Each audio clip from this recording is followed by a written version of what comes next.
ప్రార్థన చేసుకున్నాము. ప్రార్థన చేసుకుని వాక్యం చదువు. కృపా ప్రేమ గల తండ్రి, జీవంగల దేవా, మీ బంగారు పాదలకు నాలుగు స్తోత్రాలు చెల్లిస్తున్నాను తండ్రి.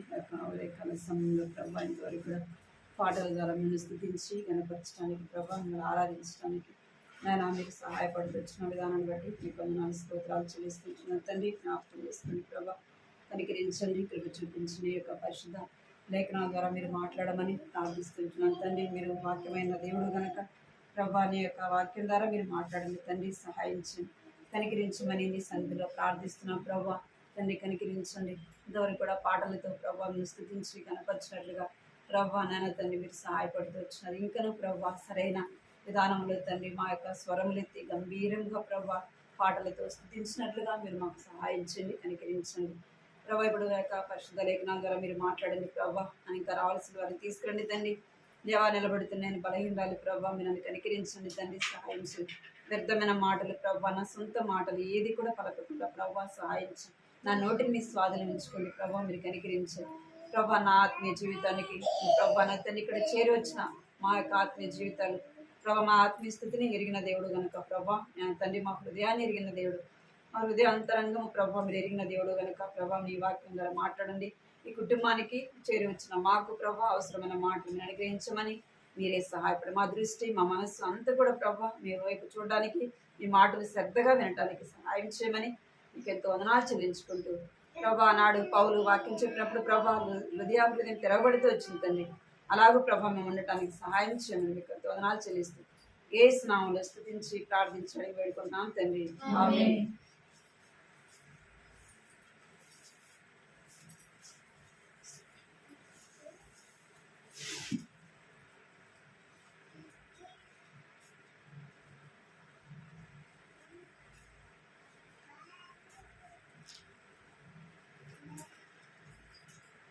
అటు పోయిన వారం ఏం చూసింది చెప్పండి.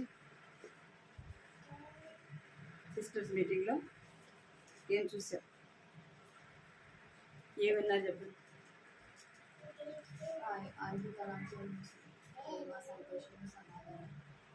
పోయిన వారం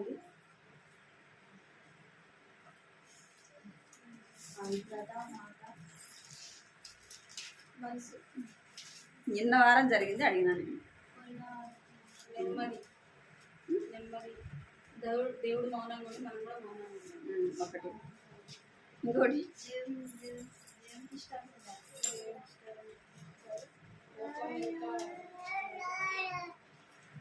కాదు, ఒకటి కరెక్ట్, ఇంకా చెప్పింది కరెక్ట్.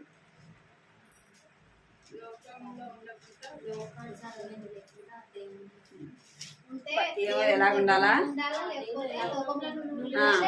రెండోది చెప్పినారు. ఇంకొకటి ఉంది, 3 చెప్పా, 3 2 చెప్పినారు.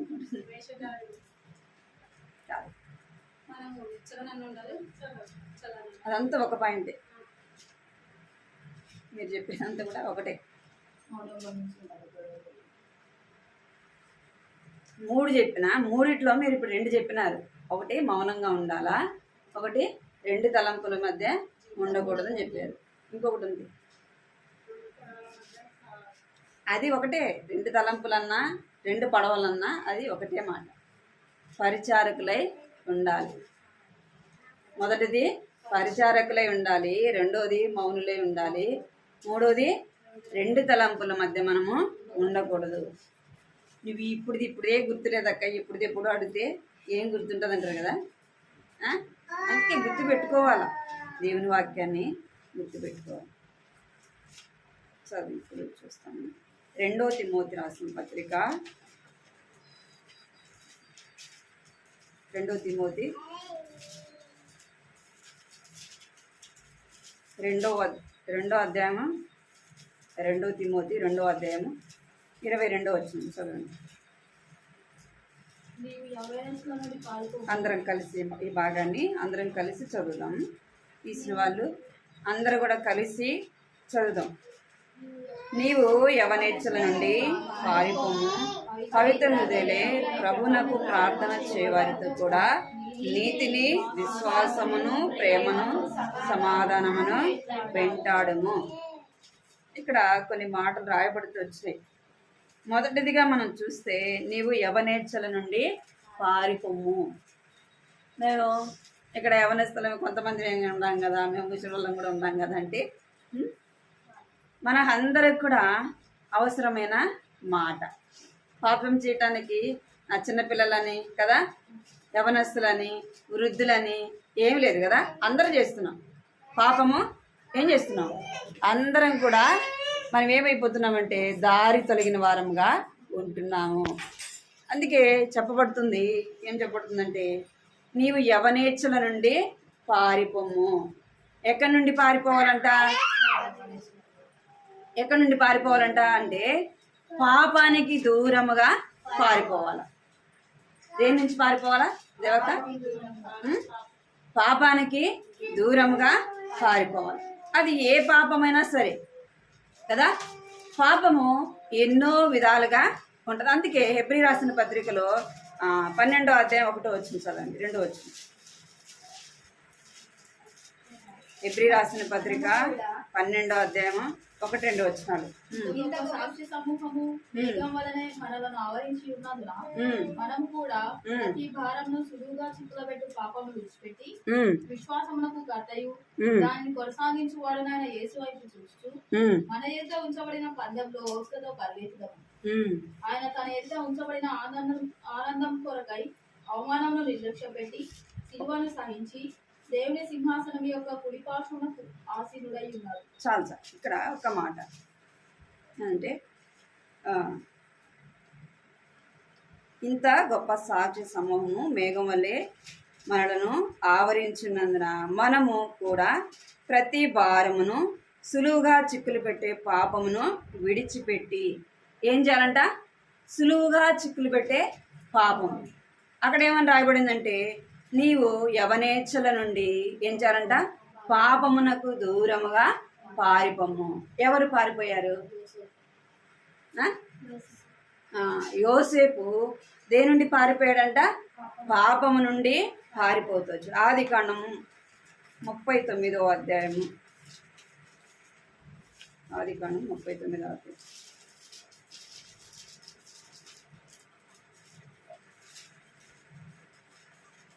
7వ వచనం చదవండి. తర్వాత అతని యజమానుని భార్య యోసేపు మీద కనువేసి తనతో శయనించమని చెప్పాను.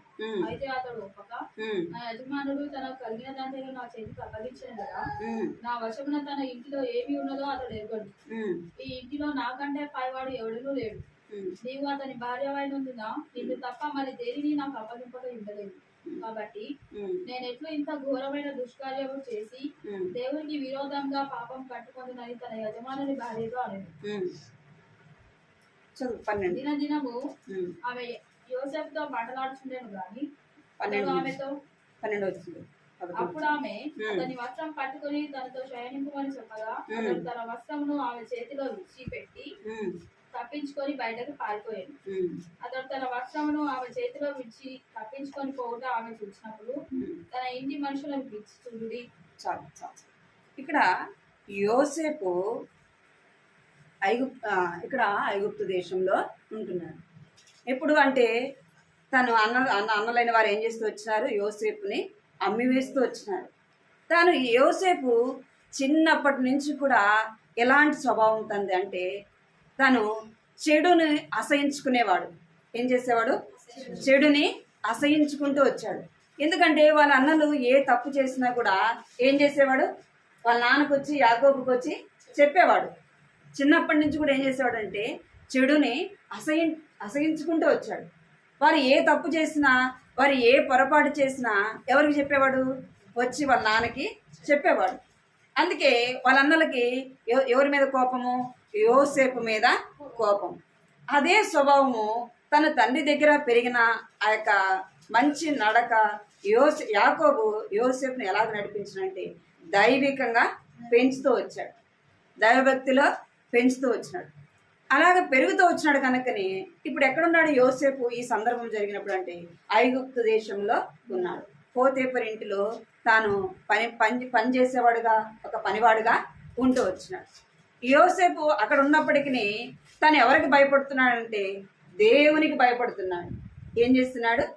దేవునికి భయపడుతున్నాడు. గనుకనే యోసేపు పాపం చేయటానికి తను ఎక్కడో బయటికి వెళ్ళలే కదా, బయటికి వెళ్ళలే. యోసేపు తను పాపం చేయటానికి ఎక్కడుంది? ఇంట్లోనే కదా. యజమానుడు భార్యే తను ఏం చేస్తుందంటే పాపానికి ప్రేరేపిస్తూ ఉంది కదా. ప్రేరేపించినప్పుడు యోసేపు ఏం చేసిండొచ్చు? ఎందుకంటే యోసేపు మీద ఆ యజమానుడు ఎంతో నమ్మకం ఉంది యజమానుడికి. ఎందుకు? యోసేపు నమ్మకమైన వాడు. యోసేపు ఏ పని చేసినా దేవుడు యోసేపుని ఏం చేస్తూ వచ్చినాడంట? ఆశీర్వదిస్తూ వచ్చినాడు. యోసేపుకి దేవుడు తోడై ఉంటూ వచ్చినాడు. కనుకనే ఆ యొక్క యజమానుడు ఏం చేస్తున్నాడంటే తన ఇంటి మీద సర్వ హక్కు ఎవరికి ఇచ్చినాడు? యోసేపుకి ఇచ్చినాడు. యోసేపు తన యజమానురాలి మీద తప్ప ఆ ఇంట్లో ఉన్న అధికారం అంతా ఎవరికి? యోసేపుకి. అందుకే ఆమె ఏం చేస్తుందంటే యోసేపును పాపానికి ప్రేరేపిస్తూ వచ్చింది.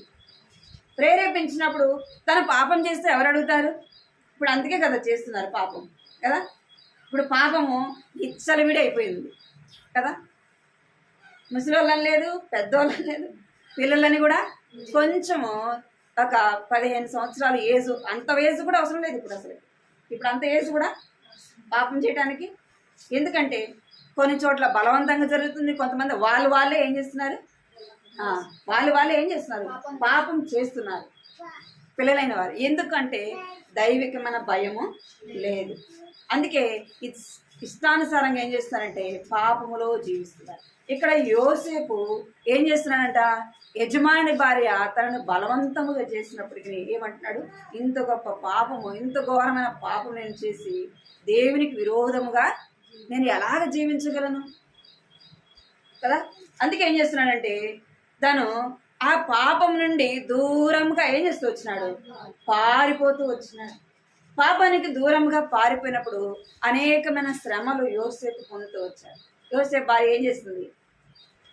అలా భర్త రాగానే చూడు, నువ్వు ఎబ్రిని తీసుకొని వచ్చి ఇంట్లో పనివాడిగా పెట్టినావు కదా, వాడు నన్ను ఏం చేసినాడు? నన్ను బలవంతం చేసినాడు. చూడు, కావాలంటే వాడి బట్టలు నా దగ్గర ఉన్నాయి అని ఏం చూపిస్తుంది? ఆధారము చూపిస్తాము. ఏం చేసినాడు? తీసుకెళ్ళి జైల్లో వేసినాడు. జైల్లో వేసినప్పటికీ తన నిర్దోషత్వం ఎక్కడ నిలబడుతుంది అంటే మనం పాపము చేయకుండా మనం నీతిగా నిజాయితీగా ఉన్నప్పుడు మన యథార్థత అనేది ఒకానొక దినం ఏం చేస్తుంది? కనబడుతుంది. మనం భక్తితో జీవించిన జీవితము, మనం యథార్థవంతులు, మనం తప్పు చేసామా చేయలేదా? మనం అంటే కొన్నిసార్లు నేను ఏ తప్పు చేయకపోయినా ఏం చేస్తా? శిక్ష అనుభవిస్తుంది. నేనే పాపం చేశా? అసలు ఎంత గొప్ప శిక్ష కదా. నేనే పాపం చేశా? నాకు ఇంతగానా అని మనం అంటాం. యోసేపు కూడా పాపం ఏం చేసినాడు? చెరసాల్లో వేయబడ్డాడు. 2 సంవత్సరాలు ఎక్కడున్నాడు? చెరసాల్లో ఉంటూ వచ్చినాడు. తను యథార్థంగా జీవించినాడు కనుక చెరసాల్లో ఉన్నప్పటికీ, కష్టాల్లో, శ్రమంలో, బాధలో ఉన్నప్పటికీ యోసేపును దేవుడు ఏం చేసినాడు? రాజుగా అదే దేశంలో ఏం చేసినాడు? రాజు స్థానంలో ఉంచాడు. మన పాపానికి దూరముగా పారిపోవడం ద్వారా మనం ఏం పొందుతాము? ఆశీర్వాదాన్ని పొందుతాం. మన లోకంలో పాపంలో ఇష్టానుసారంగా జీవిస్తే పాపం వల్ల ఏమొస్తుంది? పాపం వల్ల ఏమొస్తుంది? మరణం. పాపం వల్ల ఏమొస్తుంది? శిక్ష. పాపం అంటే ఒకటే కాదు, వ్యభిచారం అనేదే పాపం కాదు. మనము ఇంకా కొన్ని విషయాల్లో మనం ఏం చేయాలంటే దూరముగా ఉండాలి. పాపానికి ఎలా ఉండాలా? దూరముగా. ఇంకొకటి ఏంటంటే సులువుగా చిక్కులు పెట్టే పాపం. ఏ పాపం అంట? సులువుగా చిక్కులు పెట్టే. సులువుగా మనం ఇంట్లోనే ఉంటాం కదా, ఇంట్లోనే ఉంటాం. బయట ఏదైనా గొడవ జరుగుతుందంటే ఏం చేస్తాం? బయటికి పోతాం. ఆడ మన వాళ్ళు, మన అమ్మో లేదంటే మన బంధువులు కొట్లాడుతుంటే ఏం చేస్తాం? మనం కూడా వాళ్ళ సందులో దూరతాం. ఏమి మనం ఏమైనా తక్కువ? ఏం చేస్తాం? నేనేమన్నా తక్కువ? మా వాళ్ళ మీదకి వస్తావా అని ఏం చేస్తాం? పోయి అది ఏమి అర్థం? సులువుగా చిక్కులు పెట్టే పాపము. అట్లాంటి వాటికి మనం ఏం చేయాలా? కలహానికి దూరంగా ఉండాలి. అది కూడా పాపమే. కలహించుట కూడా ఏమంట? పాపమే. అందుకే అబ్రహాము, లోతు ఏమైపోయినారంట? నేను బంధువులము గనక నీ పశువుల కాపర్లకి నా పశువుల కాపర్లకి ఏముండకూడదు? కలహము ఉండకూడదు. కనుకనే నువ్వు ఒక పక్క వెళ్ళిపో, నేను ఒక పక్క వెళ్ళిపో. అంటే కలహానికి కూడా మనం ఎలా ఉండాలంట? దూరముగా ఉండాలి. గొడవలకి మనం వెళ్ళనే కూడదు. అది కూడా సులువుగా చిక్కులు పెట్టే పాపము. ఇంకా కొన్ని ఏం జరుగుతాయంటే మనం ఏం చేస్తుంటాం, ఏదైనా రాజకీయ నాయకులు వస్తుంటే మనం ఏం చేస్తాం, జయగొట్టుదని పోతుందా? ఏం చేస్తాం? చూడండి నిర్గమాకాండం 23వ అధ్యాయం 1వ వచనం. నిర్గమాకాండం లేని వార్తను పుట్టింపకూడదు, అన్యాయపు సాక్ష్యమును పలుకుటకై దుష్టునితో నీవు కలియకూడదు, దుష్కార్యం జరిగించుటకై సమూహమును వెంబడించవద్దు, న్యాయమును త్రిప్పి వేయుటకు సమూహముతో చేరి రాజ్యములో సాక్ష్యము పలుకకూడదు. గాద్యమాడువాడు గీతవాడైనను వాని ఎడల పక్షపాతముగా ఉండకూడదు. చాలు. ఏం చేయకూడదంట? లేని వాటిని పుట్టింపకూడదు, అన్యాయపు సాక్ష్యము పలుకుటకు దుష్టునితో నీవు కలయకూడదు, దుష్కార్యం జరిగించుటకు సమూహముగా వెంబడింపవద్దు, అన్యాయముగా తిప్పివేయదు, న్యాయమును అన్యాయం ఏం చేయకూడదంట? తిప్పివేయకూడదు. ఇక్కడ రాయబడింది లేని వాటిని పుట్టింపకూడదు. రాజకీయ నాయకులు ఏం చేస్తారు? లేని వాటిని వాళ్ళు గెలవడానికి ఏం చేస్తారు? వాళ్ళ మీద వీళ్ళ మీద చెప్పుకుంటుంటారు కదా. ఓట్లు వచ్చినప్పుడు ఏం చేస్తాం? మనం కూడా పోతాం కదా. వాళ్ళ పాపంలో మనం కూడా పాలుపంపులు ఉండాలి. మరి వాళ్ళు ఒక్కలే పోతే మనం కూడా పోవాలి. అందుకే మనం ఏం చేస్తాం? జైగుట్టదని పోతాం. ఏం అక్క అడిగినామంటే ఆడికి వాళ్ళు వచ్చినారక్క పోయినాం. ఎందుకంటే ఏం చేస్తాను, ఒక ప్యాకెట్ అన్నం ఇస్తారు, ఒక బాటిల్ ఇస్తారు కదా, ఇంకేం ఇస్తారు? ఎంత ఇస్తారు? 500 ఇస్తారు. మరి ఊరికేం చెప్పేస్తున్నారు? ఎవరిస్తారక్క? ఏమన్నా రాయబడింది బైబిల్? సులువుగా చిక్కులు పెట్టే పాపము. నువ్వు అదే చూసుకుంటావు, కానీ దాని ద్వారా నీకు ఆత్మీయ జీవితానికి ఎంత నష్టం ఒకసారి ఆలోచించాను. మనం దీనికి వెళ్ళొచ్చా వెళ్ళకూడదా, ఇట్లాంటి వాటిల్లో మనం పాలు మనం పాలు పొందొచ్చా లేదా అని ఎప్పుడైనా ఆలోచించినాను?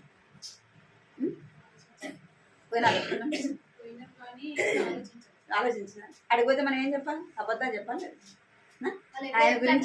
ఆయన గురించి మనకు తెలియకపోయినా ఏం చెప్పాలా? ఆయన అట్టటోడు ఇట్టటోడు, ఆయన గొప్పతనాన్ని ఏం చేయాలా? వివరించాలి. అప్పుడు ఆయన మనం ఏం చేస్తాడంటే మెచ్చుకొని ఒక ప్యాకెట్ అన్నం పెడతాడు, బిర్యానీ పెడతాడు. గుర్తుపెట్టుకోండి, దేవుని బిడ్డలుగా అట్టాటి ఆటిల్లో మనము వాళ్ళు నెలకు ఒక్క రోజుకి 2000 ఇచ్చిన వాటిలో మనం ఏం చేయకూడదు. వాళ్ళు ఎలా సంపాదించినారు? మోసంతో సంపాదించిన డబ్బు అది కదా. వాళ్ళు నీతిగా నిజాయితీగా యథార్థంగా సంపాదించిన డబ్బులు, అది కష్టపడి సంపాదించిన డబ్బులా? కష్టపడి సంపాదించిన డబ్బులు ఇది ఇస్తాడా? అదే అదే వాళ్ళ దగ్గరికి మనకు అవసరానికి పోండి ఇస్తారా? అందుకే ఏం చేయకూడదంట? లేని వాటిని పుట్టింపకూడదు, అన్యాయపు సాక్ష్యము పలకకూడదు, దుష్టునితో నీవు కలయకూడదు, దుష్కార్యం జరిగించుటకు సమూహముగా వెంబడింపవద్దు. అలాంటి వాటిలో మనం ఏం చేయకూడదమ్మా? ఏం చేయకూడదు?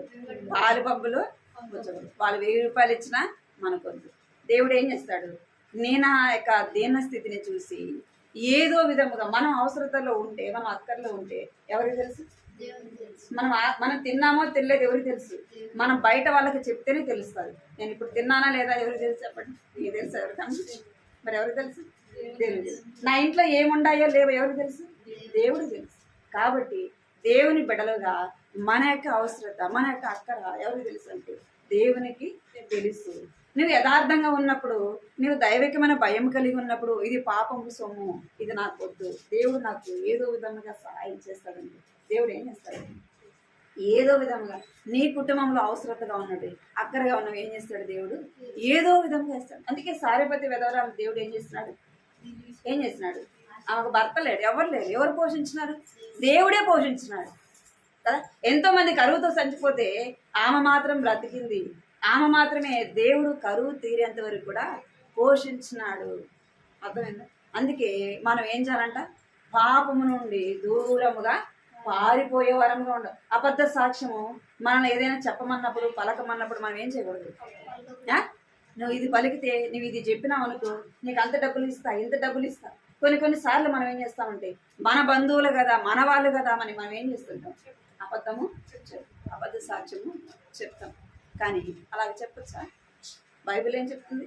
చెప్పు. అదేమంట? పాపము. అలాంటి వాటికి మనం ఏం చేయాలా? అలాగా ఏదైనా జరుగుతున్నప్పుడు మనం ఏం చేసుకోవాలా?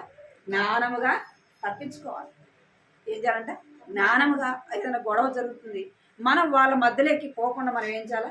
దూరంగా ఉండాలి. జ్ఞానం కలిగి దూరంగా ఉండాలి. జ్ఞానం కలిగి మనము తప్పించుకునే వారం. అందుకే యోసేపు ఏం చేస్తూ వచ్చినాడు?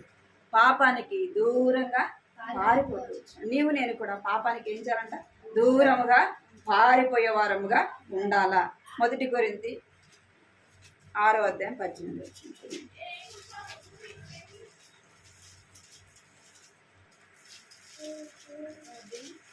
1 కొరింథీ 6:18. జారత్వమునకు దూరముగా పారిపోవుడి. మనుషుడు చేయు ప్రతి పాపమును దేహమునకు వెలుపల ఉన్నది గాని జారత్వం చేయువాడు తన సొంత శరీరమునకు హానికరముగా పాపము చేయుచున్నాడు. చాలు. ఏమంట? జారత్వమునకు దూరముగా పారిపోవుడి. ఏ పాపం చేసినా అతడు ఏం చేస్తున్నాడంట? దూరముగా పారిపోవుడి అని. మనుషుడు చేయు ప్రతి పాపము దేహమునకు వెలుపలగా నున్నది. జారత్వము చేయవాడు చేసే ప్రతి పాపాన్ని కూడా ఎలా ఉందంట? దేహానికి దూరంగా ఉందండి. అయితే జారత్వం అనే పాపము దేని ద్వారా జరుగుతుందంటే మన శరీరము ద్వారా జరుగుతుంది. మన శరీరం ఎవరిది? మన శరీరము దేవునిది. దేవుడు అనుగ్రహించున్నాడు. మన యొక్క దేహము దేవుని ఆలయము. మన దేహం ఏమైందంట? దేవుని ఆలయం. మరి దేవుడు నివసించే ఆ ఆలయాన్ని మనం ఏం చేయకూడదంటే జారత్వం జరిగించి పాపము చేయకూడదు. నన్ను ఎవరు అడుగుతారులే, నన్ను ఎవరు చూస్తారులే. జారత్వం పాపం చేసేవాళ్ళు ఏం చేస్తారు? నన్ను ఎవరు చూస్తారులే. చూస్తే నన్ను ఎవరు అడుగుతారు కదా. మొదట ఏమనుకుంటారు? ఎవరు చూస్తారులే అనుకుంటారు. రెండోది, ఎవరు ఏం చేస్తారు? నన్ను ఎవరు అడుగుతారు అని. నేను ఎవరు అడగపోవచ్చు, నేను ఎవరు చూడకపోవచ్చు, కానీ చూసేవారు. అందుకే యోసేపు ఏమంటున్నాడు? నీ కుటుంబంలో అన్ని నాకు యజమానుడు అనుగ్రహించాడు, కానీ నిన్ను మాత్రం ఏం చేయలేదు, నాకు అప్పచెప్పలేదు. ఇంత పాపం చేసి నేను అలాగా దేవునికి దుర్మార్గంగా ఇంత ఘోర పాపాన్ని నేను కట్టుకోగలను అని ఏం చేస్తూ వచ్చినాడు? తన దేహంతో పాపం జరిగించుకుని ఏం చేస్తూ వచ్చినాడు? దూరముగా పారిపోవచ్చు. పాపం వల్ల వచ్చే జీతం ఏంటంటే ఏముంది? మరణము. తన సొంత శరీరమునకు హానికరముగా పాపము చేయుచున్నాడు.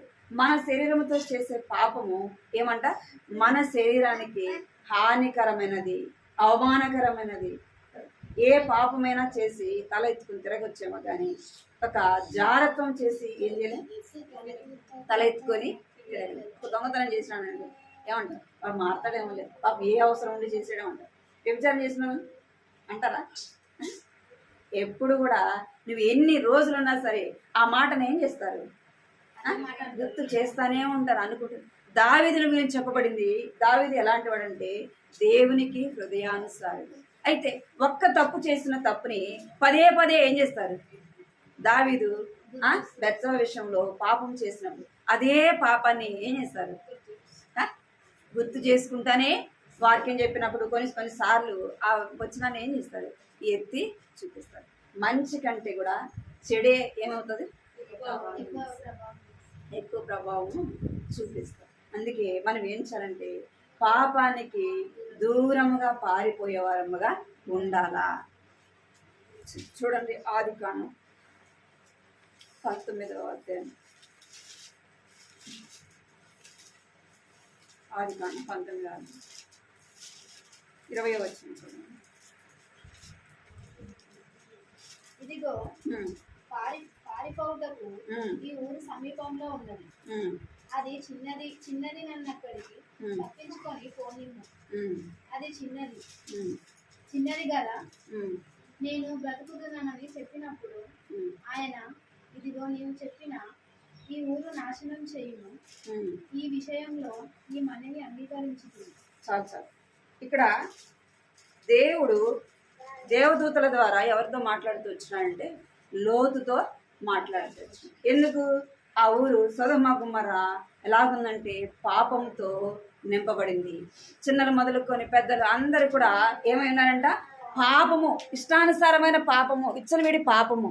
కనుకనే దేవుడు ఏం చేస్తున్నాడంటే ఆ పాపాన్ని చూసి అక్కడున్న ప్రజలైన వారు వారి ఇచ్చలబడి జీవితాన్ని చూసి ఏం చేస్తున్నాడంటే అగ్ని పంపిస్తూ వచ్చి అగ్ని పంపించినప్పుడు ఆ యొక్క పట్టణాన్ని అంతా కూడా దేవుడు కాల్చేయాలని చూస్తున్నాడు. అయితే అబ్రహాము చేసిన ప్రార్థన బట్టి లోతు కుటుంబం ఏం చేయబడింది? కాపాడబడింది. లోతు కుటుంబము కాపాడడానికి దేవుడు ఎవరిని పంపాడంటే దేవదూతను పంపవచ్చు. దేవదూతలు వెళ్ళి వారికి అక్కడ జరిగే పరిస్థితులు అన్నీ కూడా చెప్తూ వచ్చినాయి. అయితే దేవదూతలు చెప్పి నువ్వు ఇక్కడ నుంచి దూరముగా పారిపో ఏమంటున్నారు అక్కడ, ఇక్కడ నుంచి దూరముగా పారిపో అన్నప్పుడు సొదొమ నుంచి బయటకు వచ్చినాక లోతు అంటున్నాడు నేను దూరముగా వెళ్ళలేను, ఇక్కడ చిన్న ఊరుంది, నేనేం చేస్తాను అక్కడికి వెళ్తా అన్నాడు. అనగానే అక్కడికి వెళ్ళినాడు. ఇక్కడ లోతు భార్య ఏం చేస్తూ వచ్చింది? 26 వచ్చిన 25, 26. అయితే లోతు భార్య అతని వెనుక నుండి తిరిగి చూసి 25, 26 ఆ పట్టణంలోను ఆ మైదానం అంతటిని ఆ పట్టణంలో నివసించిన వారందరినీ నేల మొలకలను నాశనం చేశారు. అయితే లోతు భార్య అతని వెనుక నుండి తిరిగి చూసి ఉప్పు స్తంభమైంది. ఏమైందంట? ఆమెకి ఏం గుర్తొచ్చింది? లోకం గుర్తొచ్చింది పాపం కదా, ఇల్లు గుర్తొచ్చింది, అక్కడ స్నేహితులు గుర్తొచ్చారు కదా, తను సంపాదించుకుంది గుర్తొచ్చింది. ఏం చేస్తూ వచ్చిందంటే వెనకకి చూసింది. వెనక్కి చూసి ఏం చేయబడింది? ఉప్పు స్తంభముగా చేయబడింది. ఇంకోటి లోతును దూరంగా పారిపోమంటే లోతు ఏం చేస్తున్నాడు? దూరంగా వెళ్ళలేదు, కానీ తన దగ్గరున్న ప్రాంతానికి ఏం చేస్తూ వచ్చినాడు? వెళ్తూ వచ్చినాడు. తద్వారా ఏం జరిగింది? తన 2 కుమార్తెలు కూడా పాపం చేయటానికి కారణం అవుతుంది. మొదట ఎవరి తప్పు? తల్లి లేదు కదా. రెండోది దేవదూతలు చెప్పినప్పుడు దూరముగా పారిపోయి ఉంటే తను ఏమైండేది తెలియదు, కానీ ఏమైతే వచ్చినంటే పాపానికి దూరముగా వారు ఏం చేయలేకపోయినారు? పారిపోలేకపోయినారు. ఇక్కడ లోతు భార్య కూడా దూరంగా పారిపోలేదు, కానీ ఏం చూస్తుంది? వెనకున్నది ఆమె చూసుట ద్వారా ఏమైంది? ఉప్పు స్తంభముగా చేయబడింది. మనం ఏం చేయాలంటే పాపానికి దూరముగా పారిపోవాలి, కలహానికి దూరముగా పారిపోవాలి, గొడవలకు దూరముగా పారిపోవాలి. ఏదైనా జరిగినప్పుడు మనల్ని ఎక్కడైనా ఇప్పుడు ఫ్రెండ్స్ ఉన్నారనుకోండి, మనం దేవుణ్ణి నమ్ముకున్నాం, మనతో ఉన్నవారు దేవుణ్ణి నమ్ముకోలేదు, వాళ్ళు అక్కడికి ఇక్కడికి అన్ని చోట్లకి వెళ్తారు, మనల్ని కూడా పిలుస్తారు. వాళ్ళు అక్కడే పోరు, ఏం చేస్తారు? మనల్ని కూడా పిలుస్తారు. ఏమవుతుందో వస్తే ఏం కాదు, నువ్వు వచ్చి పక్కన నిల్చో, నువ్వేం చేయదు అని చెప్తారు మనకి కదా. వాళ్ళు మనకే బోధిస్తారు. ఏమంటారు? నువ్వేం చేయొద్దు, నువ్వు నాతో పాటే రా, అక్కడ ఉండు అంటారు. అలాంటి వాటికి వెళ్ళొచ్చు మనం. ఏం చేయాలంట? అలాంటి వాటిని మనం ఏం చేయాలంటే దూరముగా పారిపోయే వారముగా ఉండాలా. సామెతలు 1:11 వచ్చింది. సామెతలు 1:11 వచ్చింది. మాతో కూడా రమ్ము, మనము ప్రాణం నిమిత్తమై పొంచి ఉందము, నిర్దోషి అయిన ఒకటి పట్టుకుంటకు దాగి ఉందము. ఏమంటున్నారు? నాతో పాటి రమ్ము, మాతో కూడా రమ్ము, మనము ప్రాణము తీయటకు పొంచి ఉందము, నిర్దోషమైన ఒకరిని పట్టుకొని దాగి ఉందము. ఇక్కడికి 13 వచ్చింది. అద్భుతములైన మంచి సొత్తులు మనకు దొరుకును, మన ఇండ్లను దోపుడు సొమ్ముతో నింపుకొందుము. నీవు మాతో పాలివాడవై ఉండుము, మనకందరికి సంచి ఒక్కటే ఇల్లు అని వారు నీతో చెప్పుదురు. నా కుమారుడా, ఇక్కడ ఏమంటున్నారు? మాతో కూడా రమ్ము, మనము ప్రాణము తీయటకు పొంచి ఉందుము. ఇదేనికంట అంటే కొన్నిసార్లు మనల్ని దేనికి ప్రేరేపిస్తారు? డబ్బు ఆశ చూపించి కదా పాపానికి ప్రేరేపిస్తారు. అందుకే రాజకీయ నాయకులు కూడా ఏం చేస్తారు? నీకు అన్ని లక్షల డబ్బులు ఇస్తాం, 2 లక్షల డబ్బులు ఇస్తాం, నువ్వేం చేయాలి? వాడి ప్రాణం తీయాలి కదా, వీడి ప్రాణం తీయాలి, వాడికి అది చేయాలి, ఇది చేయాలి అని ఏం చూపిస్తారు? డబ్బు ఆశ చూపిస్తారు. మనం అందరం ఒకటే కదా. నువ్వు ఇది చేసినావు అనుకో, నీకు ఇంత డబ్బు ఇస్తావు. నువ్వు ఎన్ని రోజులు కష్టపడితే నువ్వు అంత డబ్బు సంపాదించుకోవాలా కదా. ఏమంటారు? 1 లక్ష రూపాయలు ఇస్తాను అనుకో, మనం ఏమనుకుంటాం? 1 లక్ష రూపాయలు ఎన్ని రోజులు సంపాదిస్తే ఎత్తి పెట్టాలి దాన్ని. వాడు చెప్పినట్టు చేసినాం అనుకో, ఎంత చెప్పలు వస్తుంది? 1 రోజు కదా. ఒక గంటలో వస్తుందో. అందుకే ఏం చేస్తున్నారు ఇప్పుడు? ఆ? డబ్బు కాచిపడి మనుషులను ఏం చేస్తున్నారు? చంపేస్తున్నారు కదా. రాజకీయ నాయకులు చేస్తున్నారు, కుటుంబంలో ఉండే వాళ్ళు కూడా ఏం చేస్తున్నారు? అలాగా చేసేవారుగా. అలాంటి వాటిల్లో మనం ఏం చేయకూడదు, అలాంటి వారితో చేరకూడదు. ఏం చేయాలి? అలాంటి వారితో మనం సాహసం కూడా చేయకూడదు. వారి నుంచి మనం ఏం చేయాలంటే దూరముగా పారిపోయే వారముగా ఉండాలి. మొదటిది మనం ఏం చూసాము? పాపానికి ఏం చేయాలంట? దూరముగా పారిపోవాలా. రెండోదిగా మనం చూస్తే పాపానికి దూరముగా పారిపోయే జీవితం నీవు నేను కలిగి ఉండాలి. రెండోది మనలో ఏం కలిగి ఉండాలంటే పాపానికి దూరంగా ఉండాలా. రెండోది మనం దేనికి దగ్గరగా ఉండాలంటే ప్రార్థన చేయు వారితో మనం ఏమి ఉండాలి? దగ్గర ఉండాలి. ప్రార్థన చేసే వారితో మనము సావాసం కలిగి ఉండాలి. ఎందుకు అంటే అందుకే మత్తయి సువార్తలో రాయబడింది. ఏమని రాయబడిందంటే ఎక్కడ 2-3 కూడిన నామమున ప్రార్థన చేస్తారో నేనేం చేస్తాను? వారి మధ్యలో ఉంటాను. ఎక్కడ 2-3 అంటే ఇద్దరి మధ్య ముగ్గురు మధ్య మనం కూర్చొని ప్రార్థన చేసినప్పుడు ఎవరుంటారంటే మన మధ్యలో దేవుడు ఉండి మనం చేసే ప్రార్థన వింటాడు. మనం ఎప్పుడు ప్రార్థన చేసినా, ఎన్నిసార్లు ప్రార్థన చేసినా ఎవరు విసక్కుండా వినేది? మనుషులు ఏం చేస్తారు?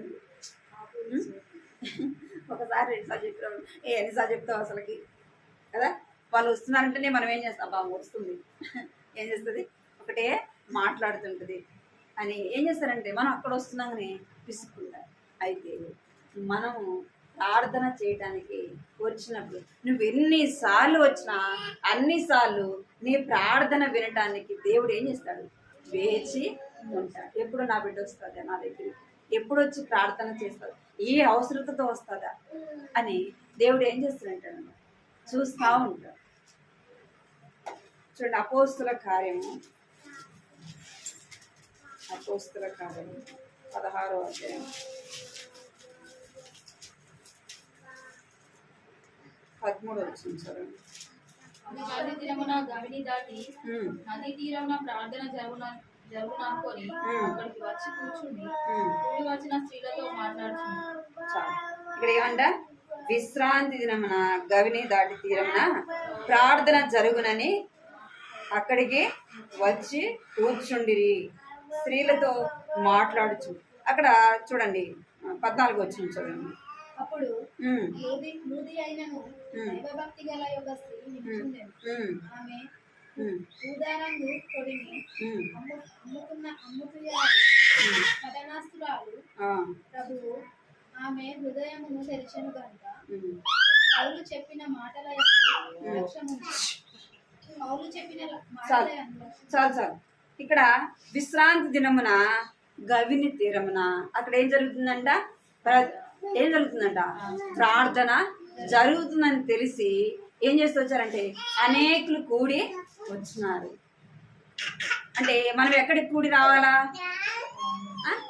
ఎక్కడికి కూడి రావాలంటే ప్రార్థన చేయటానికి మనం కూడి వచ్చే వారముగా ఉండాలా.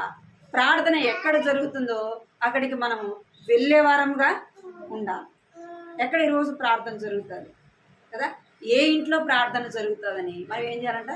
అక్కడ ఎక్కడ జరుగుతుందో అక్కడికి కూడి వచ్చే వారముగా ఉండాలి. అపోస్తుల కాలంలో అప్పుడు వాళ్ళు ఏం చేసేవాళ్ళు అంటే గృహాల్లో ప్రార్థన జరుపుకునేవాళ్ళు, ఇళ్లలో ప్రార్థన జరుపుకునేవాళ్ళు.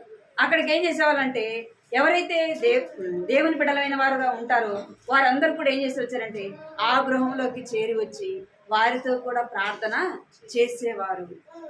ఇక్కడ ఏం చేస్తూ వచ్చినారంటే ప్రార్థనకు కూడి వచ్చిరి. మనం దేనికి కూడి రావాలా? ప్రార్థన అంటే రామ్మ, ప్రార్థన అంటే వస్తున్నాం. ప్రార్థన అంటే మనం చెప్పాలి, మళ్ళీ మనకి ఇంటింటికి పోయి చెప్పాలి. అక్క మా ఇంట్లో ప్రార్థన ఉందిరా, అక్క మా ఇంట్లో ప్రార్థన ఉందిరా, అక్క మా ఇంట్లో ప్రార్థన ఉంది. ఏం చేయాలి? ఇంటింటికి తిరగాలి. మరి దావత్ అనుకోండి, ఒకసారి చెప్తే మళ్ళీ వాళ్ళు ఇంటికి వచ్చి పిలుస్తారా? కార్డు ఇస్తారు కదా, కార్డు ఇస్తారు, మళ్ళీ ఇంటికి వచ్చి పిలుస్తారా? పిలుస్తారా? చెప్పండి మీ నోటితో మీరు. ఏం చేస్తాం? ఎంత దూరమైనా పోతాం, ఊరు కాకపోయినా ఇంకో ఊరికైనా పోతాం. అదే ప్రార్థన అనేది ఇక్కడ ఏంది, ఇది ఎక్కడుంది? ఊరిలోనే కదా ప్రార్థన జరిగేది. మరి ఆదివారం మనం చెప్తారా చెప్పాలి ప్రతి ఫలానా ఇంట్లో మీటింగ్ మళ్ళీ ఏం చేయాలి శుక్రవారం ఉదయాన్నే పోయి చెప్పాలి అవునా కదా ఒక్కసారి మీరు ఆలోచించండి ప్రార్థన ఫలానా ఇంటి దగ్గర జరుగుతుందంటే మనలో ఒక్కరికి పిలవాల్సిన అవసరం లేదు నువ్వు ప్రార్థన చేయాలా నేను ప్రార్థనకు వెళ్ళాలా అనే ఆశ నీ హృదయంలో ఉంటే ఎవరో వచ్చి నిన్ను ఏం చేయాలా పిలవాల్సిన అవసరము లేదు ప్రార్థనకి ఏం చేయాలంటే ప్రార్థనకు కూడి వచ్చే వారముగా ఉండాలా గొడవలకు పోతామే మనం ఎవరు పిలవకపోయినా పోతాం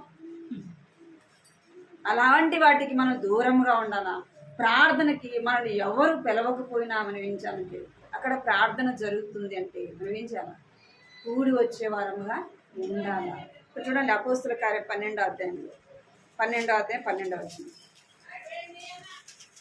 ఇట్లు ఆలోచించుకొని అతడు మార్కు పేరు గల యెహోను తల్లి అయిన మరియా ఇంటికి వచ్చాడు అక్కడ అనేకులు కూడి ప్రార్థన చేయుచుండిరి.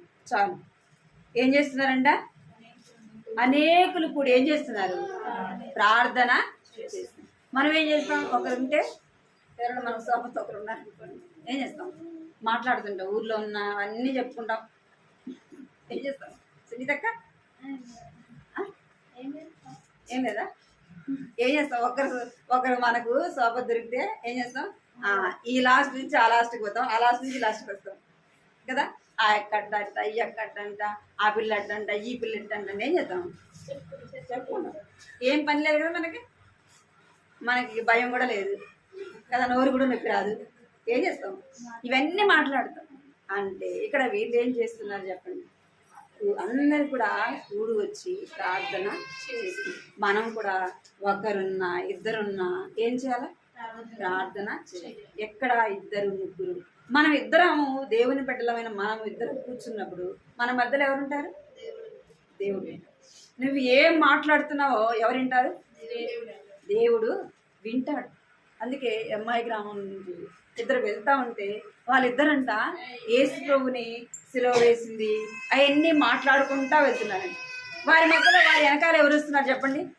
యేసు ప్రభు వారి వెనకాల వస్తారు వాళ్ళు ఏం మాట్లాడుకుంటా ఉంటారని వింటా వస్తున్నాడని ఏమి తెలియనట్టుగా వాళ్ళని అడుగుతున్నట్టు ఎవరి గురించి మాట్లాడుకుంటున్నారు అయ్యో నీకు తెలియదు అసలుకి ఆ యేసు ప్రభుని సిలువ వేశారు కదా ఆయన 3వ దినాన లేస్తానని చెప్పాడు కదా అని వాళ్ళు ఆయనకి చెప్తున్నారు ఆ ఊరి దగ్గరికి వచ్చేలోపు వాళ్ళిద్దరు ఉండాలంటే కానీ ఇంకో ఆయన లేడు అంటే వారి మధ్యలో ఎవరు వచ్చినారు దేవుడు వచ్చి మనం ఇద్దరం కూర్చొని ఎవరి గురించి చెప్పుకుంటున్నామో ఎవరి గురించి మాట్లాడుతున్నామో దేవుడు ఏం చేస్తాడు లెక్క అడుగుతాడు వారు చేసిందేమో కానీ మనం మాట్లాడుకుందానికి మనకుంటే శిక్ష అర్థమైంది మీకు అందుకే ఏం చేయాలంట ఇద్దరం ఉన్నా ముగ్గురు ఉన్నా అనవసరమైన మాటలు పనికిరాని మాటలు మనం మాట్లాడుకోవద్దు కానీ ఏం చేయాలా ప్రార్థన చేయాలి ఎవరిని వచ్చినందుకు అక్క కొద్దిసేపు ప్రార్థన చేసుకున్నాం ఏం చేయాలా కొద్దిసేపు ప్రార్థన చేస్తాం నీ కొరకు నా కొరకు మనం ఏం చేద్దాం ప్రార్థన చేద్దామని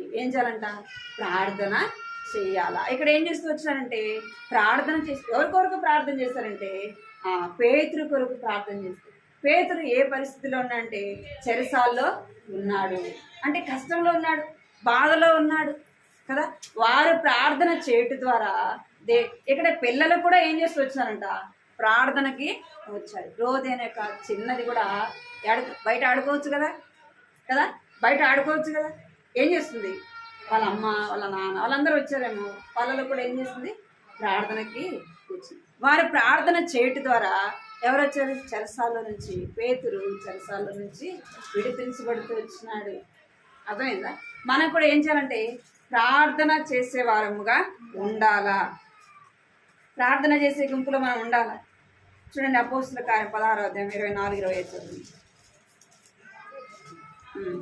16వ అధ్యాయము అతడు అట్టి ఆజ్ఞను పొంది వారిని లోపలి చెరసాలలో వారి కాళ్ళకు కోడి వేసి బిగించండి బండలు వేసి బిగించండి అయితే మధ్యరాత్రి వేళ పౌలును శీలయు దేవునికి ప్రార్థించుచు కీర్తనలు పాడుచుండిరి ఖైదీలు వినుచుండిరి చాలు ఏమంట ఇక్కడ అపోస్తుడైన పౌలు శీలయు ఏం చేస్తున్నారంటే వారిని చెరసాల్లో వేసినారు. వాళ్ళకి ఏం చేసినారు?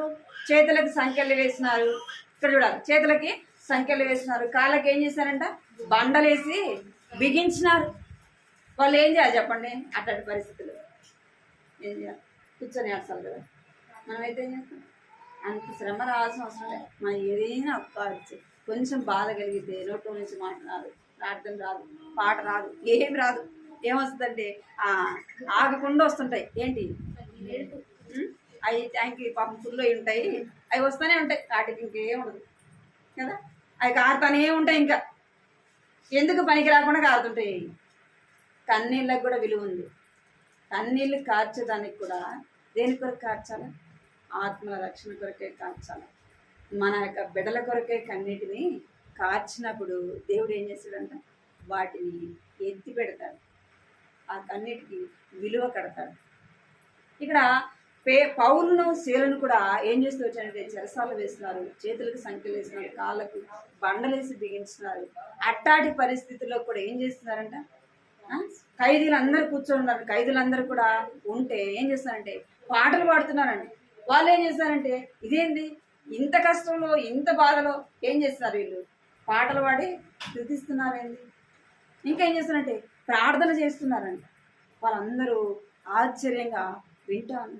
దేవుని బిడ్డలమైన మనము కష్టము శ్రమ వస్తే ఏదో కూర్చొని ఏడ్చినంత మాత్రాన ఆ కష్టం పోతుందా? గంట సేపు కూర్చొని ఏడ్చినామంటే ఆ కష్టం పోతుందా? ఆ బాధ పోతుందా?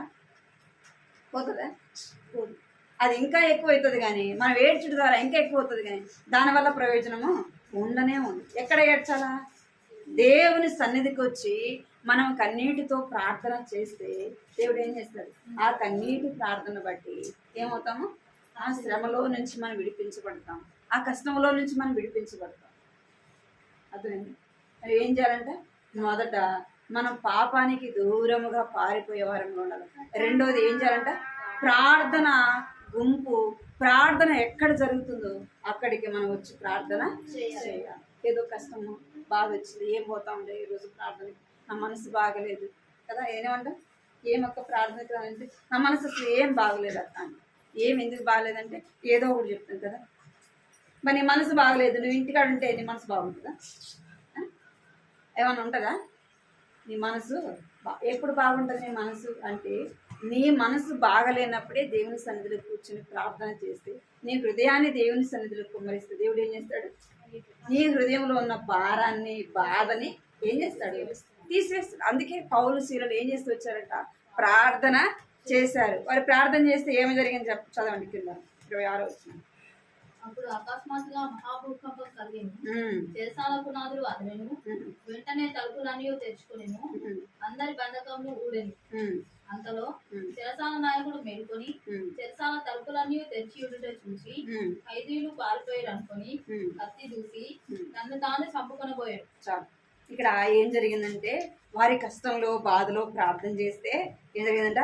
అప్పుడు అకస్మాత్తుగా మహాభూకంపము కలిగింది. వాళ్ళ చేతులకి సంఖ్యలు ఊడిపోయినాయి, కాళ్ళకు వేయబడిన బండలు ఏమైపోయినాయి? ఊడిపోయినాయి.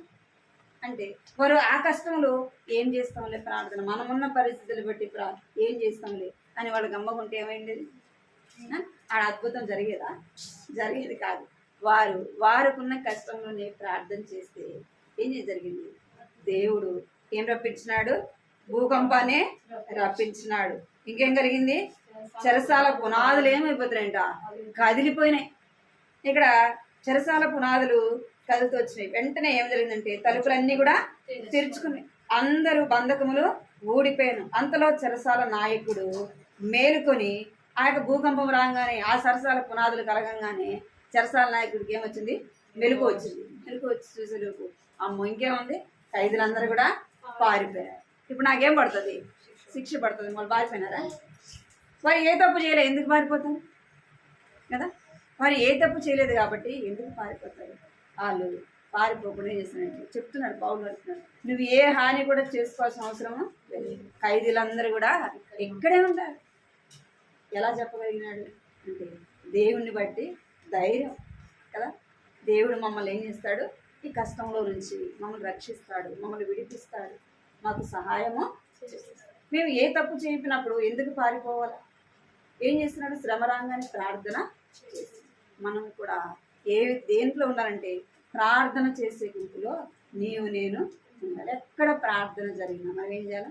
ప్రార్థనకి వెళ్ళాలి. ఫంక్షన్లు పోకపోయినా బాధలేదు, మనం ఏదానికి పోవాలా? ప్రార్థనకి మనము తప్పకుండా ప్రార్థనలో మనం పాలు పంపులు పొందేవారంగా ఉండాలి. మనకు సమయం ఉన్నప్పుడు వారితో వీరితో మాట్లాడే సమయాన్ని ఏం చేయకూడదు? వృధాగా పోగొట్టుకోవద్దు. ఆ సమయాన్ని మనం ఏం చేయాలంటే మన కుటుంబం కొరకు, మన బిడ్డల కొరకు ప్రార్థన చేయాలి. మనం ప్రార్థన చేయటం ద్వారా మన కుటుంబానికి ఏం కలుగుతుందంటే క్షేమము కదా. మన కుటుంబానికి క్షేమం, మన బిడ్డల క్షేమం, మన కుటుంబానికి క్షేమము, భద్రత. మన ప్రార్థన మన కుటుంబానికి ఎలా ఉంటుందంటే ప్రాకారముగా ఉంటుంది. దుష్టుడు ఏమవుతాడంట? దూరముగా పారిపోతాడు. మనం ప్రార్థన చేసినప్పుడు దుష్టుడు ఏమవుతాడు? దూరముగా పారిపోతాడు. ఒక కుటుంబము వృద్ధులు ఒక ఊరు బయట ఉండేదంట. వాళ్ళ ఇల్లు ఊరు బయట ఉంటే ఒకరోజు వాళ్ళు ఇంట్లో కూర్చొని ప్రార్థన చేసుకుంటా ఉంటే వారిని ఏమో చేయాలా, వారికి ఏదో నష్టం కలిగించాలని కొంతమంది వచ్చారంట. కొంతమంది వస్తే అక్కడికి రాగానే, వాళ్ళ ఇంటి దగ్గరికి రాగానే వాళ్ళు ఏం చేస్తారంటే కూర్చొని ప్రార్థన చేసుకుంటా ఉన్నారు. ఆ ఇంటి చుట్టూ ఏముందంట? దేవదూతలు కాపులు. ఆ చుట్టూ ఏముందంటే అగ్ని ప్రాకారము ఉందండి. వాళ్ళు ఏం చేయలేకపోతే వాళ్ళ దగ్గరికి, ఆ ఇంటి దగ్గరికి వారు వెళ్ళలేకపోయారండి. అదంతా ఎవరు గమనిస్తున్నారంటే ఆ ఇంట్లో ఉన్న ఆయన పెద్ద ఆయన వాళ్ళు వచ్చింది, వారు తిరిగి వెళ్ళిపోయింది, ఆయన గమనిస్తూ ఉన్నాడంటే వాళ్ళు ఏం చేయలేకపోయినారంటే వారిని ఏమీ కూడా చేయలేరు. మళ్ళీ ఒకసారి కనపడితే అడిగినాడంట, మీరు మా ఇంటి దగ్గరికి వచ్చినారు కదా, ఇంట్లోకి ఎందుకు రాలేకపోయినారు అని అడిగినాడు. మీరు ఇంట్లోకి ఎందుకు రాలేకపోయినారంటే మీరు కూర్చొని ప్రార్థన చేస్తున్నారు, మీ ఇంటి చుట్టూ ఏముంది? అగ్ని ఉంది, అందుకే మిమ్మల్ని ఏమీ చేయలేకపోయినాం, మేము రాలేకపోయినాం అంటే మన ప్రార్థన ఏమైంటుంది? మన ఇంటి చుట్టూ అగ్ని ప్రాకారముగా ఉంటారు. మనం ప్రార్థన చేయడానికే మనం ఎంతసేపు అయినా కూర్చొని మాట్లాడతామేమో కానీ 10 నిమిషాలు, అరగంట కంటే మనం ప్రార్థన చేయలేము కదా.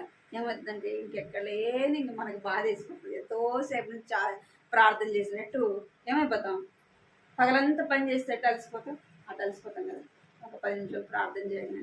అదే చూడండి, రోజంతా కూర్చొని మాట్లాడండి, అల్లు పెరగకుండా ఏం చేస్తాం? మాట్లాడుతూనే ఉంటాం కదా. అలాగ మనం దేవుని బిడ్డలముగా ఉండకూడదు. ప్రార్థన చేసేవారితో కూడా నీవు నేను మనం అందరం కూడా చెప్పే, నేనైనా మీరైనా మనం అందరం ఏం కలిగి ఉండాలి? యవనేచ్ఛల నుండి పారిపోవాలి. మనం అందరం పాపానికి దూరంగా ఏం కావాలంట? పారిపోవాలి. సులువుగా చిక్కులు పెట్టే పాపం, సులువుగానే మనం ఏమైపోతాం? పాపములో పడిపోతాం. అరే నేను తప్పు చేయకూడదు కదా, తప్పు చేశాను కదా, ఇలాగ మాట్లాడకూడదు కదా, నేను మాట్లాడినానే అంటే అది సులువుగా చిక్కులు పెట్టే, ఇది పాపము అని మనకు అవగాహన తెలియకుండానే ఏమైపోతాం? మనం పాపంలో పడిపోతాం. రెండోది ఏం చేయాలంట? మనం ప్రార్థన చేసే గుంపులో మనం నీవు నేను ఉండాలి. మూడోది మనం ఏం కలిగి ఉండాలంటే నీతిని కలిగి ఉండాలి. ఏం కలిగి ఉండాలా? నీతిని కలిగి. అందుకే అక్కడ రాయబడింది ఏం చేయాలంట? యవనేచ్ఛల నుండి పారిపోము, ప్రార్థన చేయవారితో కూడా ఇంకేం కలిగి ఉండాలంటే నీతిని కలిగి ఉండాలి. నీతి నీకు నాకు అవసరం. ఏం అవసరము? నీతి. ఒకప్పుడు నీతి లేనివారం మనం కదా. ఒకప్పుడు ఏం లేనివారం? నీతి లేనివారు, దుర్నీతిలో ఉన్నవారు. అటువంటి వారిని దేవుడు ఏం చేస్తూ వచ్చాడు? నీతిమంతులుగా తీర్చాడు కదా. అబ్రహాము దేవుని నమ్మెను, అది అతనికి ఎలా ఎంచబడిందంట? నీతిగా ఎంచబడెను.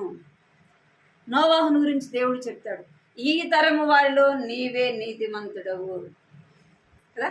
ఈ తరము వారిలో నా ఎదుట నీవే నీతిమంతుడు అని నోవాహుని గురించి దేవుడు చెప్పాడు, అబ్రహాముని గురించి చెప్పాడు.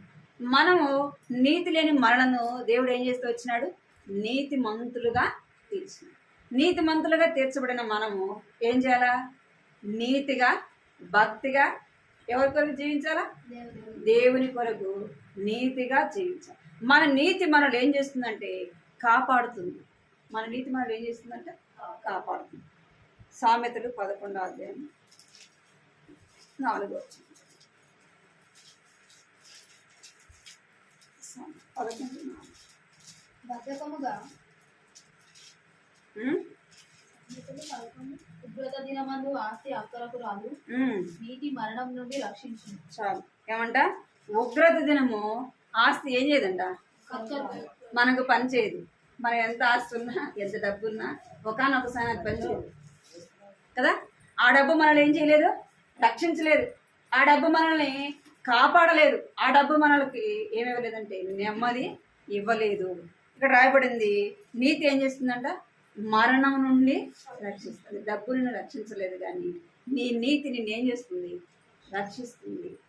ఉగ్రత దినం ఆస్తి అక్కడికి రాదు, కానీ నీతి మనల్ని ఏం చేస్తుంది, రక్షిస్తుంది. అందుకే నీతి మనము కలిగి జీవించాలి. అందుకే మత్తయి సువార్తలో కూడా ఆ మాట రాయబడింది.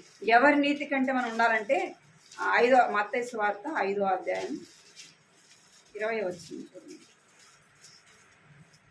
మత్తయి సువార్త 5వ అధ్యాయం.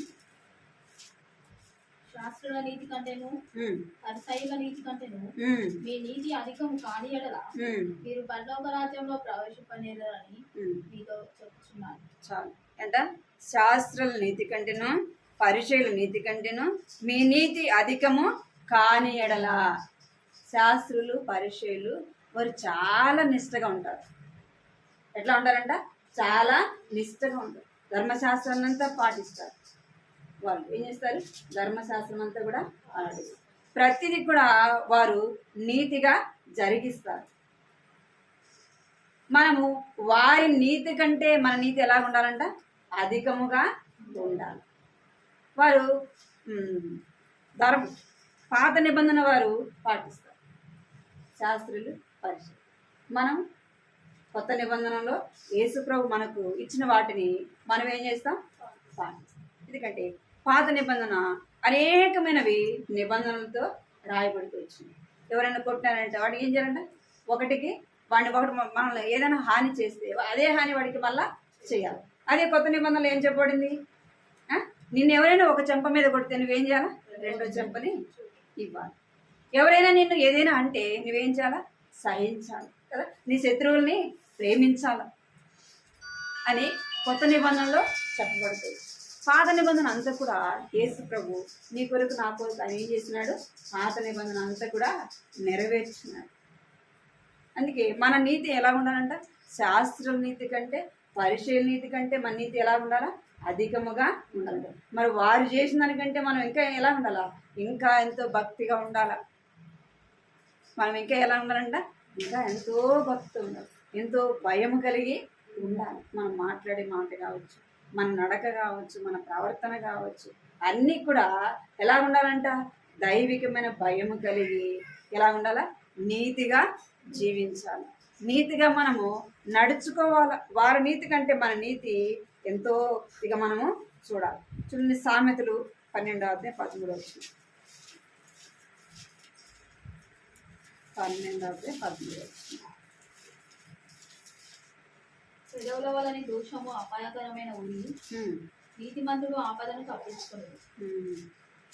ఏం తప్పించుకుంటాడంట, ఆపద నుండి తప్పించుకుంటాడు. నీతిమంతుడు ఆపద నుండి తప్పించుకుంటాడు. మనం నీతి కలిగి ఉన్నప్పుడు మన నీతి మనల్ని ఏం చేస్తుందంట, పెదవుల వలన దోషము అపాయకరమైన ఉరి, నీతిమంతుడు ఆపద నుండి తప్పించుకుని.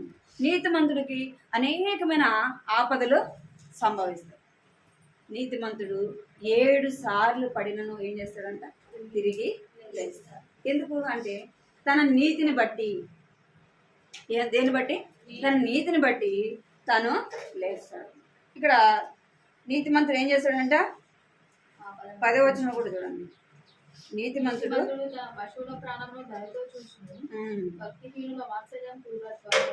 చాలు. నీతిమంతుడు ఏం చేస్తాడంట, నోరు లేని జంతువుల పట్ల కూడా ఏం కలిగి ఉంటాడు, దయ కలిగి ఉంటాడు. అదే మన నీతి మనలో లేదనుకో, మనుషుల మీద కూడా మనకు దయ ఉండదు. పశువుల పక్కన పెడితే మనకేముండదు, మా సాటి మనిషి మీద కూడా మనకేముండదు, దయ ఉండదు. అందుకే మనం ఏం కలిగి ఉండాలంటే నీతిని కలిగి జీవించాలి. ఎందుకంటే యేసు ప్రభు నీతిమంతుడు. ఎవరు? ఆయన నీతిమంతుడు కనుక మనల్ని ఆయన నీతిమంతులుగా చేశాడు. ఆ నీతిమంతులైన దేవుని బిడలముగా మనము ఎలాగుండాలంటే నీతి కలిగి నడుచుకోవాలా, నీతి కలిగి మనం ప్రవర్తించే వారముగా ఉండాలా. కీర్తనలు 45వ అధ్యాయం చూడండి. కీర్తన 45వ అధ్యాయం 7వ వచనం. 45:7 చూడండి. నీవు నీతిని ప్రేమించి భక్తిహీనతను ద్వేషించుచున్నావు. కావున దేవుడు నీ దేవుడే చెలికాండ కంటే హెచ్చగునట్లుగా నిన్ను ఆనంద తైలంతో అభిషేకించి ఉన్నాడు. చాలు చాలు. ఇక్కడ నీవు నీతిని ప్రేమించి భక్తిహీనతను ద్వేషించుచున్నావు. మనం దేన్ని ప్రేమించాలంట? నీతిని. మనం నీతిమంతులుగా ఉంటూ నీతిని ప్రేమించే వారంగా ఉండాలి. నీతిగా మనము నడుచుకునే వారం. నీతి మనల్ని ఏం చేస్తుందంటే కాపాడేదిగా, ఆ నీతి మనలను రక్షించేదిగా ఉంటుంది. కీర్తన 34 అధ్యాయం చూడండి. 34:15 వచనం. శరీరులందరూ 34. యెహోవా దృష్టి నీతిమంతుల మీద ఉన్నది, ఆయన చెవులు వారి మొరలకు ఒగ్గి ఉన్నది. చాలు. ఏమంట? యెహోవా దృష్టి ఎవరి మీద ఉంటుందంట?